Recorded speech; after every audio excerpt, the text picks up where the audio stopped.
And thank you, Amy. Our thoughts and prayers absolutely with Kathy and the rest of her family.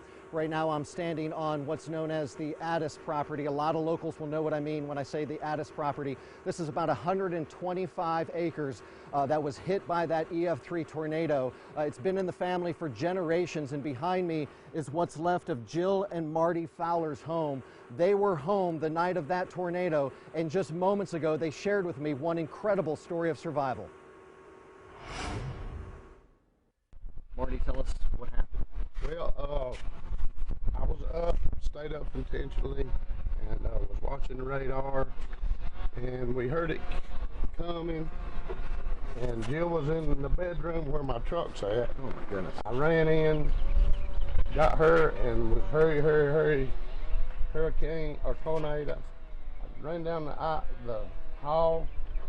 She said she stepped on the first step, and it was gone. The house was gone like that. How long did it last? In my head, I've been trying to figure how long. 45 seconds. 45. It was quick. About 45 seconds, and after the house was gone, it just got quiet, just like today. It was wild. I mean, that just gave me goosebumps. You just said after the house was gone, so the house just lifted up off of y'all. Is that how it happened? Yeah. And y'all were down here? Yeah, right here, yeah. Oh my goodness. Yeah. And then, I mean, can you even think? Can you even collect thoughts at that point? What were your first thoughts after that? It was, we did smell propane. We got a propane tank, and we had to go. Yeah. Yes, we did. And then you've got other family members on this property here, Yes, right? yes. Is it your sister who lives down here? That's my wife, Jill's aunt, and her aunt. And Both houses are Jill's aunts. And that had brick on it?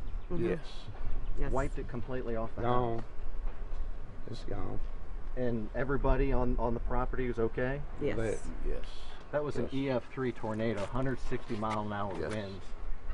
What has it been like in the past week with just collecting your thoughts and getting work done at the same time? Well, it's been phenomenal. The outpour of help and people is just unreal.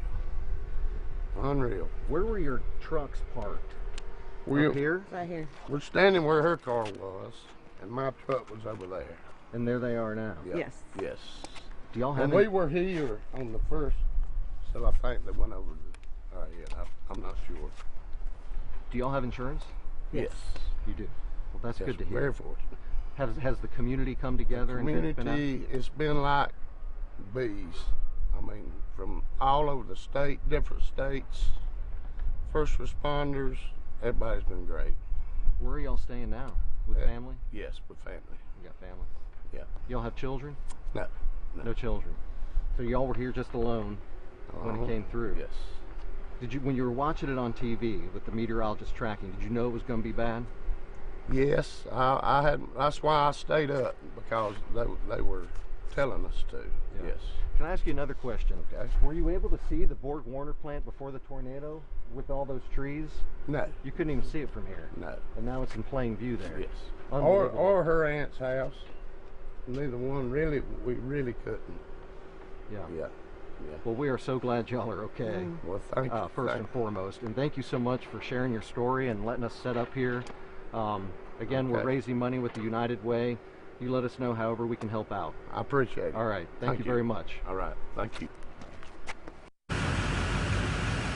What an incredible scene there, Ben. And of course, on Oak Street, where I'm standing, they say, the accounts that I've read say that when people came out of their homes after the twister hit, all they heard was silence and people crying. They just heard people crying in the streets, and then the frantic rescues got underway to try to get people out of homes like you're seeing behind me here. Now they're tearing the places down. Our Christy Henderson, of course, was on the air all morning, bringing you in the middle of the night those updates with Storm Team 7, and she came back to Seneca to take a closer look at exactly what happened here. I'm Chief Meteorologist Christy Henderson in Seneca, and the damage we're seeing from this tornado is just incredible. This platform here used to be the floor of a beautiful sunroom, of course surrounded with glass. All of that is just rubble here. You've got bricks, you've got the side of the room here. You can see the broken glass, And we're so glad that the homeowners here were okay. You are okay, it looks like, but it must have been a scary night. It was, but really got scarier after when you think what could have happened. And you didn't notice you didn't know how much had happened until daylight. Daylight. See, we had no power. At 3:30, the power went out. I was sitting here in the dark till the sun came up. Nighttime severe weather is the worst because people just can't see it coming. It goes so fast. I'm so glad you're okay. And, well, thank you, and thank you. We're praying for you because I know there's a lot of healing to be done, a lot of repair as well. Y'all have a safe day. Thank you very much. Yeah, and right across the way here, this was her garage. And it's just a pile of rubble now with these cinder blocks. So you look at trees up the hill that are snapped, and you know, on radar these things look so neat and clearly defined as we're tracking them, and we talk about how fast these particular storms were moving, but you get out here and you see what the tornado actually did, and it's chaos. There's nothing organized about it. It's just chaos, all kinds of rubble here.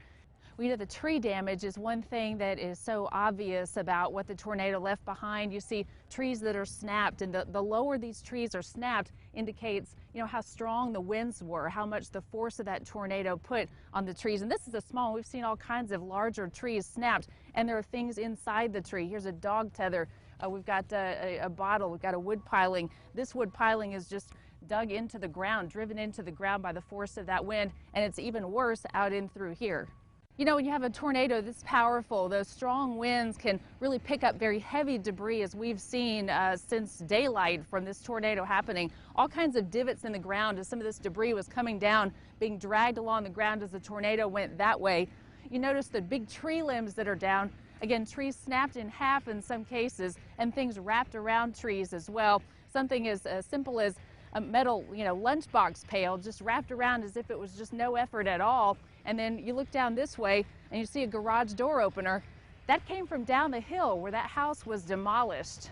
When you see debris like this is what showed up so clearly on the radar image that we were talking about Monday morning, the correlation coefficient image. It's an unfamiliar term, but Doppler radar can actually measure what objects look like. We use it to estimate raindrops and hailstones and things like that might resemble a golf ball if it's a hailstone. But something like this wood piling, and you can bet that there were hundreds or thousands of these types of weird shaped debris in the air, it's going to show up noisy on the image, and it allows us to track that and to say, hey, there's a tornado that's happening right now that's already caused damage. And remember, this tornado was moving quickly. It was moving at about 65 miles an hour in the middle of the night.